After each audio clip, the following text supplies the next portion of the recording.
आज हमने इस दावे की पड़ताल की और हमें यह पता चला कि यह दावा कुछ हद तक सही भी है और कुछ हद तक गलत भी है।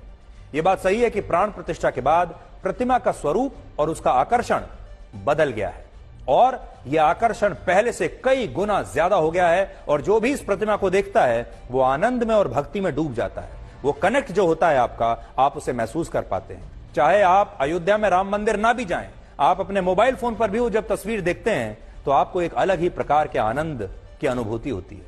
लेकिन यह बात गलत है कि ऐसा प्रतिमा को बदलने की वजह से हुआ है।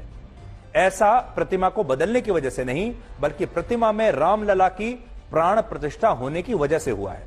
और जो प्रतिमा रामलला की प्राण प्रतिष्ठा से अलग नजर आ रही थी पहले, उसी प्रतिमा का स्वरूप प्राण प्रतिष्ठा के बाद पूरी तरह से बदल गया था।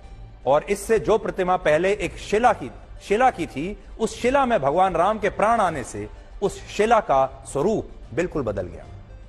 और यही वजह है कि उस दिन जिस किसी ने भी प्राण प्रतिष्ठा के बाद रामलला की उसी प्रतिमा को देखा और उनकी आंखों के दर्शन किए, उनके नेत्रों से दर्शन किए उनके नेत्रों के, तो यह प्रतिमा लोगों को जीवंत लग रही थी और लोगों की आंखों में रामलला की प्रतिमा को देखकर एक साथ आंसू आ गए थे।